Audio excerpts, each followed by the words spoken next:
아합의 최후의 순간에 대한 이야기를 하고 있고요. 그 내용은 아람과 이스라엘과 남유다 연합의 전쟁, 3차 전쟁에 대한 내용입니다. 근데 우리가 알다시피 지난번에 하나님께서는 아람 왕 베나닷을 철저하게 멸절시키라고 했다는 겁니다. 그런데 아합이 전쟁의 승기를 잡은 다음에 뭔가 우쭐대는 마음에 아람 왕 베나닷을 살려줬어요. 베나닷이라고 하는 사람이 이제 아합 왕에게 그런 제안을 했잖아요. 우리 조상 때라든가 당대에 이스라엘로부터 빼앗은 모든 땅을 다시 돌려준다라고 약속을 했습니다. 그런데 돌려주지 않았죠, 그죠? 화장실 갈 때 틀리고 나올 때 틀리다고 자신의 그 생명이 담보로 잡혔을 때 위급한 상황에서 뭔가 애걸복걸하는 상황이었는데 이제 뭔가 위기를 모면하고 난 다음부터는 오히려 아합 왕을 가소롭게 여겼던 거예요. 그래서 길르앗 라못이라고 하는 땅을 되돌려주지 않았다는 거죠. 이 길르앗 라못이라고 하는 땅은 군사 외교적으로 아합이 판단할 때 굉장히 정말 중요한 땅이었던 것 같습니다. 이 성읍을 다시 되찾기 위해서 이제 남유다 왕이었던 여호사밧과 더불어서 연합전선을 이루고 이제 길르앗 라못을 치려고 이제 준비하고 있는 거예요. 우리는 형제국이니까 우리의 본토였던 이 길르앗 라못을 다시 한번 우리가 찾아야 된다라고 하면서 그 전쟁 가운데 남유다 왕 여호사밧을 이제 끌어들인 거죠. 근데 여기서 우리가 하나 중요하게 이렇게 바라봐야 될 것이 있는데 그것은 뭐냐면 오늘 말씀에도 등장을 하고 있는데 5절 말씀 보시면 이렇게 나와 있어요. 여호사밧이 또 이스라엘 왕에게 이르되 청하건대 먼저 여호와의 말씀이 어떠한지 물어보소서. 그러니까 여호사밧이 뭔가 아합 왕과는 악행을 저질렀던 하나님을 정말 외면하고 악행을 저질렀던 아합 왕과는 극명한 차이점을 보여주는 대목이라고 볼 수가 있어요. 그죠? 이 전쟁을 할 것인지 말 것인지 하나님의 뜻이 과연 이 전쟁을 하라고 하는 것인지 하나님의 말씀을 들어봅시다 이렇게 제안을 했고 아합 왕이 이제 수락을 했단 말이죠. 그래서 이제 선지자들에게 이 전쟁을 할 것인가 말 것인가에 대해서 물어보는 거예요. 근데 이제 선지자 중에 두 부류가 있는데 한 부류는 이 오늘 말씀 가운데 등장하는 시드기야라고 하는 사람과 400명의 선지자는 아합 왕의 편에 서서 전쟁에 나가면 전쟁을 승리할 것입니다. 왕이 승리의 깃발을 들게 될 것입니다. 라고 하면서 왕이 뭔가 전쟁을 도발하려고 하는 것에 달콤한 이야기를 들려줘요. 사탕발림을 해주는 거죠. 왕의 귀에 들리기에 근사한 말을 이렇게 해주더라는 거예요. 영적 분별력을 완전히 상실한 거죠. 근데 오늘 또 한 명의 그 선지자가 등장하는데 이 미가야라고 하는 사람은 정말 하나님의 말씀을 대언하는 사람이에요. 그러니까 하나님의 말씀에 따르면 처음에 이렇게 이제 왕의 귀에 그럴듯한 말로다가 이렇게 포장을 해서 얘기를 해줬죠. 그죠? 전쟁에 나가면 승리할 겁니다. 뭐 별로 그냥 의미를 담지 않아서.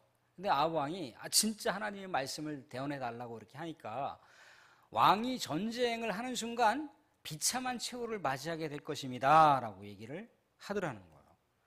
근데 미가야가 이제 그렇게 이제 예언했던 내용은 하늘의 어전회의를 이제 그가 봤다는 겁니다. 하늘의 어전회의에서 뭐냐면 거짓의 영이 선지자들의 입술을 조종해서 뭔가 이 아합 왕을 죽이기로 작정을 했다는 거예요. 그러니까 미가야 선지자의 입장에서는 이 전쟁을 하게 되는 즉시 왕은 죽게 될 것이라고 하는 경고의 메시지를 주고 있는 거예요.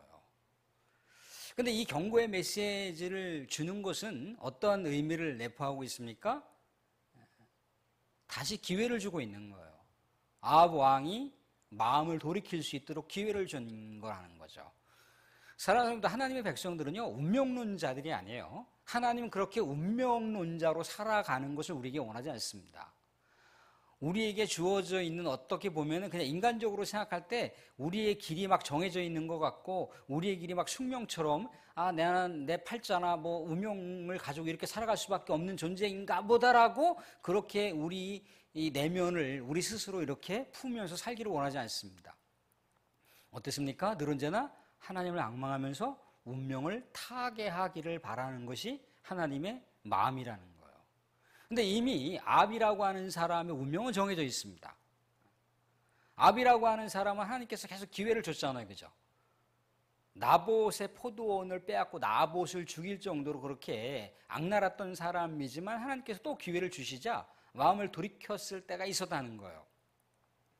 또 다시 하나님은 이 미가의 선지자를 통해서 하늘의 어전 위에서 거짓의 영들이 아방을 죽이기로 계략을 품고 선지자들의 입술을 사용한다라고 하는 얘기를 해줬던 거예요. 그러니까 마음을 돌이키라는 거죠. 전쟁을 하지 말라는 거죠. 전쟁을 도발하지 말라는 거예요. 여기서 하나님의 대언의 말씀을 그가 받아들였다면 전쟁을 그렇게 도발하지는 않았겠죠. 근데 전쟁을 도발할 때 또 하나 우리가 중요하게 알 건 뭐냐면 좀 전에 전쟁을 할지 말아야 될지에 대해서 여호사밧이라고 하는 사람은 그래도 아합보다는 그래도 좀 신앙이 신실한 사람인가 보다. 그래서 하나님의 의중을 물어보자고 했잖아요. 그죠? 근데 끝내 이 아합 왕이 어떻게 했던가요? 전쟁을 도발했다라고 하는 것이고 이 미가야 선지자가 예언했던 예언의 말씀을 다 깡그리 무시했다는 거예요. 그럼 적어도 여기서 미가야 선지자가 하나님의 말씀을 대언할 때 이 여호사밧 왕은 뭔가 촉이 왔어야 되는 거예요. 영적인 촉이 딱 왔어야 되는 거예요. 영적인 분별력이 딱 왔어야 되는 거예요. 왕이시여 이 선지자가 지금 예언한 하나님의 메시지는 경고의 메시지니까 전쟁을 우리가 너무나 쉽게 판단해서 일으켜서는 안 될 것 같으니까 조금 상황을 더 예의주시하시고 전쟁을 치르기 위해서는 우리가 뭔가 준비해야 될 것들이 있지 않겠느냐라고 하면서 전쟁을 유보했어야지 맞는 거예요. 그런데 여호사밧이 그냥 아합 왕이 일으키는 전쟁 도발 가운데 동참을 하게 되는, 결론은 동참을 했다는 거죠. 그죠? 그러니까 포장은 그럴싸한 하나님의 사람이었는데 내용을 보니까 또 그 가정과 결과를 보니까 하나님의 신실한 사람이 아니라고 하는 것이 그 삶의 과정을 통해서 드러나더라는 거죠. 근데 이게 이제 우리의 신앙적 차원에서의 좋은 교훈이 될 수가 있습니다. 좋은 교훈이 될 수가 있어요. 우리는 교회 안에서 예배를 강조할 수 있고 믿음을 강조할 수 있고 기도를 강조할 수 있어요. 찬양을 강조할 수 있습니다. 그러니까 우리가 세상 살아가는 삶의 모습은 어떠냐는 거죠. 전에 이렇게 한번 대원외고라고 하는데 잠깐 이렇게 직장 생활을 한 적이 있어요. 거기 이제 이렇게 안수집사님이라고 하는 분도 부장으로 계셨고, 근데 말할 때마다 나는 날라리 신자예요. 날라리 신자예요. 내 바로 위에 손 위에 처남이 목사로 있고요. 우리 와이프가 교회 권사예요. 근데 난 날라리입니다. 나는 썬데이예요, 썬데이.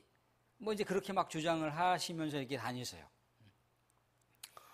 그런데요, 제가 생각할 때요, 세상의 쾌락도 좀 즐길 줄 알아야 되고요. 세상의 유흥 문화를 좀 적절하게 이렇게 좀 섞여 들어가야 그래도 교인이 세상 사람들로부터 인정받지 않겠습니까? 자기 주장을 막 펴는 거예요. 그래서 회사 이제 사장님이 이제 뭔가 좋은 좀 조건과 계기가 생겨서 이제 그 대형 학원을 이렇게 차릴 수 있는 상황이 생겼어요. 대형 학원을 차리면 이제 뭔가 개업을 할 거 아니겠어요, 그죠? 개업을 하는데 그냥 거기 그 직원들 다 데려다가 뭡니까 개업 그 음식을 준비해라, 뭐를 준비해라, 돼지 머리를 준비해라. 돼지 머리에다가 우리가 고사를 지낼 때 거기다 꼭 10만 원 이상씩 꽂아라, 뭐라냐, 막 다 치면서 막 다니는 거예요. 아니나 다를까 뭡니까?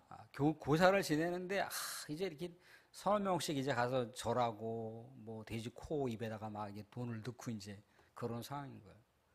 제가 도저히 이건 아닌 것 같아요. 다른 부장한테 나는 예수 믿는 사람으로서 여기 함께 참석 못할 것 같다. 이해해달라. 그러면서 제가 이제 빠졌어요. 이제 우리는 그럴 수가 있다는 거예요. 세상이 얼마든지 우리가 그렇지 않은 것처럼, 내가 그의 기독교인이 아닌 것처럼 그렇게 행세를 할 수도 있다는 거예요. 얼마든지 숨은 사람으로 살 수도 있어요.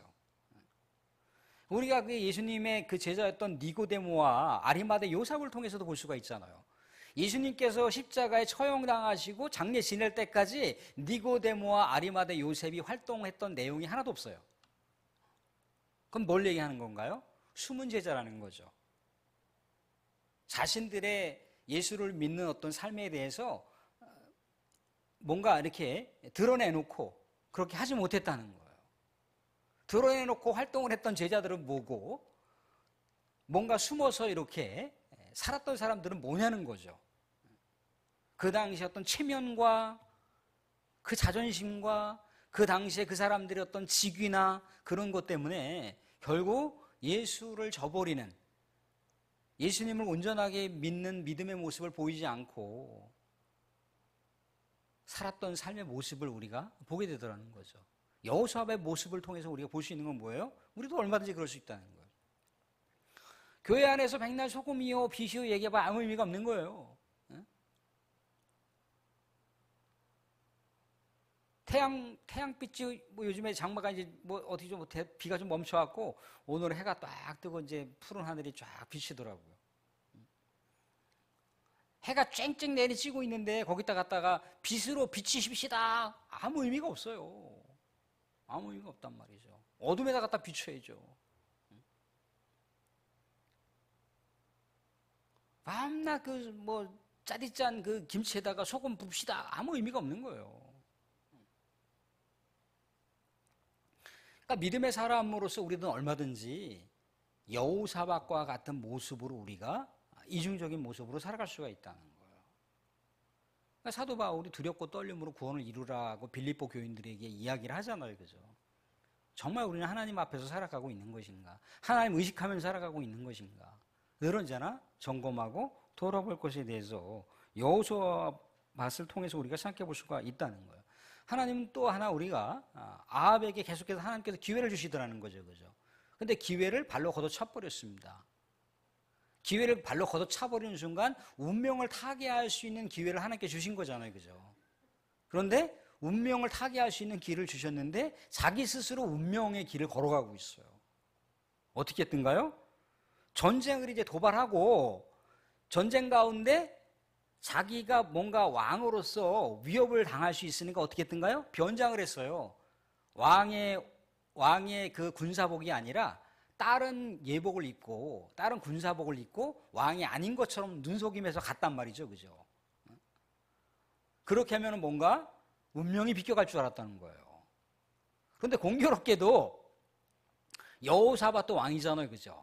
그래서 이제 아람 군사들이 볼 때 분명히 여호사밧이 뭔가 행색이 왕이란 말이죠. 그래서 그 왕을 이제 죽이려고 여호사밧에게 달려들었더니 여호사밧이 이제 비명을 지렀겠죠. 나는 이스라엘의 왕이 아니에요. 뭐 했든가 어쨌든가 그랬겠죠. 그죠?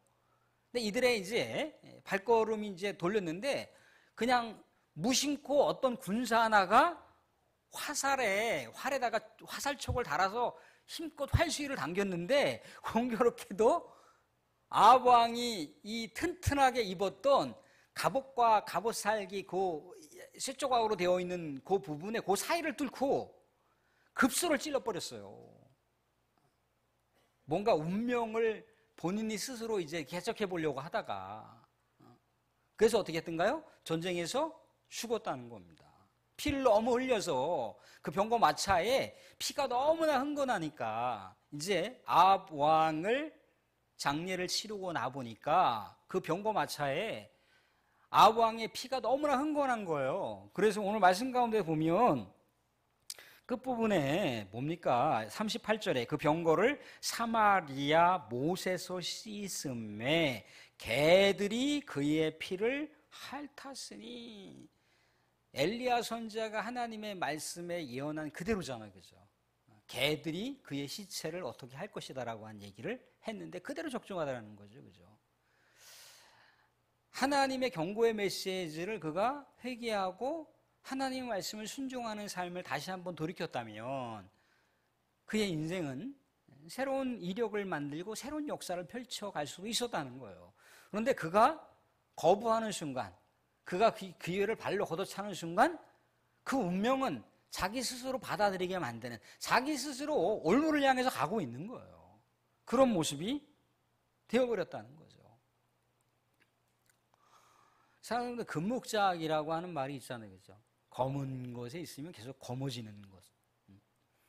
여호사밧이라고 하는 사람도 그렇잖아요. 그죠? 그 나름대로 신앙에 뭔가 초심을 잃지 않기 위해서 하나님의 메시지를 듣고자 했고, 그렇지만 어떻게 했던가요? 끝내 아합 왕이 너무나 불신하는 그 모습 때문에 따라가는 그 모습을 보이더라는 거죠. 그죠? 결국 아합 왕은 어떻게 했습니까? 자기가 하나님께서 운명을 새롭게 타게 할 수 있는 새로운 기회를 주신 것에 대해서 그가 정말 하나님을 외면하고 하나님 거부하는 순간 운명을 타게 할 수 있는 놀라운 은혜를 그가 다 까먹어 버렸어요. 그러니까 은혜가 메말라 버린 그저 멸망과 죽음을 향해서 갈 수밖에 없는 운명을 향해서 그가 가게 되더라는 거죠. 사실 우리는 여기서 오늘 세 가지를 생각해 볼 수가 있습니다. 하나는 뭔가요? 여호사밧을 생각해 볼 수 있잖아요. 믿음을 성장을 해야 된다는 거예요. 믿음 멈춰서는 안 됩니다. 내가 가진 믿음을 만족해서는 안 된다는 거예요. 내가 가진 믿음을 누가 만족합니까? 하나님을 만족시켜야지. 내가 스스로 자위하면서 이 정도는 됐어. 이게 진짜 우리 하나님 앞에서의 신앙입니까? 아니죠. 늘 언제나 하나님 앞에서 우리 신앙을 점검해야 돼요. 나는 순종하는 백성으로 살아가고 있는가? 하나님의 백성이라고 하는 그 모습으로 살아가고 있는가? 난 정말 성도라고 하는 혹시라도 모양새만 그럴듯하게 갖추어 있는, 경건의 모양새만 그렇게 갖추어 있지 실제는 내면 세계 저 깊숙한 곳에서 영성은 전혀 없는, 경건이 전혀 없는 그저 형식적인 교회만 왔다 갔다 하는 그런 성도가 될 수가 있다는 거예요.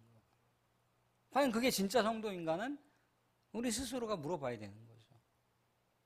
내가 과연 이렇게 믿음 생활하는 것, 내가 믿는 이 모습이 하나님께서 과연 인정하시는 모습인가? 우리는 늘 우리 스스로를 하나님 앞에서 돌아봐야 된다는 거예요. 그리고요, 또 하나는 아합을 통해 생각해 볼 수 있잖아요. 그죠? 하나님은 아무리 악인이라 할지라도, 지난번에 메시지하고 맥락이 연결되는 거예요. 아무리 악인이라 할지라도 그 악인이 멸망당하는 게 하나님의 목적이 아니에요. 정말 악인이라 할지라도 그 악인이 구원받게 하는 것이 하나님의 목적이란 말이죠. 그래서 예수님을 죽이셨잖아요. 예수님을 십자가에 못 박아 죽이셨잖아요. 그죠? 모든 죄를 다 짊어지도록. 그럼 뭡니까? 악인의 길, 죽음의 길을 향해서 가는 사람들의 인생을 새롭게 터닝포인트 할 수 있도록 예수님을 보내주신 거잖아요. 그죠? 근데 그 기회가 주어져 있을 때 우리가 하나님을 섬기거나 하나님 앞에 돌이킬 땐 빨리 돌이켜야 돼요. 머뭇했다가는 못 한다는 거예요. 그러니까 하나님 앞에 뭔가 결단하거나 하나님 앞에 뭔가 헌신을 결단하거나 하나님 앞에서 내가 이렇게 살겠다라고 어떤 삶을 결단했을 때는 즉각적으로 하셔야 된다는 거예요. 그러지 못하면 이미 템포가 늦어지잖아요. 템포가 늦어지면 바로 거기에 위기가 되는 거예요. 그게 다시 돌이킬 수 없는 상황이 된다는 거예요. 그리고 마지막으로 뭡니까? 마지막으로 하나님 분명히 우리에게 우리가 정해져 있는 뭐 사주팔자라고 하는 뭐 그거를 완전히 다 180 뭐 다 무시할 수는 없지만 그거를 완전히 극복할 수 있도록 하나님은 우리에게 많은 걸 주셨다는 거예요. 은혜를 주셨다는 거예요. 말씀을 주셨다는 거예요. 예배를 주셨다는 거예요. 또 더더구나 이 땅 가운데 은혜의 선물인 내 믿음이 아니라 우리 하나님께서 은혜의 선물인 믿음을 우리에게 주셨다는 거예요. 예수님을 주셨잖아요. 또 우리가 사주팔자라고 하는 운명론으로 살아가는 존재들을 하나님 원하지 않으세요. 그거는 죽음을 향해서 가는 것이고 어떻게 할 수가 없는 거잖아요. 그런데 하나님께서는 분명히 그 길을 가는 사람들이라 할지라도 계속해서 구원의 장치들을 걸어놨어요. 새로운 길을 걸어놨다고요. 빠져 죽지 않을 길을 계속해서 걸어놨다고요. 망을 걸어놓고 뭘 걸어놓고 계속해서 걸어놨다는 거예요. 근데 끊임없이 하나님은 뭐 막대기를 던져놓고 밧줄을 던져놓고 그물망은 던져놓고 뭐를 했고 뭐를 해놨는데 필요 없어. 필요 없어. 그럼 그게 뭐가 되는 건가요? 그게 운명 문제가 되는 거예요. 그렇게 해서 우리 구원은요, 우리 스스로 자력권으로 안 돼요. 자력권으로 할 수가 없는. 자력으로 부처가 될 수가 없어요. 그분이 아니면 안 된다니까요. 사실 오늘 주신 말씀을 통해서 더 우리가 성장하는 믿음을 지향하시고 또 우리 하나님께서 우리에게 늘 언제나 헌신과 또 신앙의 결단의 기회를 주실 때 곧바로 또한 이행하시고 또한 우리의 삶이 이렇게 저렇게 너무 이렇게 쩌들고 어쩌고저쩌고 뭐 그런 어떤 스스로의 우울감에 갇혀 계시지 마시고 다시 하나님은 나에게 은혜를 주시는 분, 하나님 나에게 뭔가 새로운 길을 열어주시는 분, 그분을 다시 앙망하시면서 우리가 운명론자가 아니라 운명을 타개하는 우리 하나님의 은혜 받은 자로서 멋지게 우리 인생의 여정길을 또 수놓아 가실 수 있기를 주님으로 축원드립니다.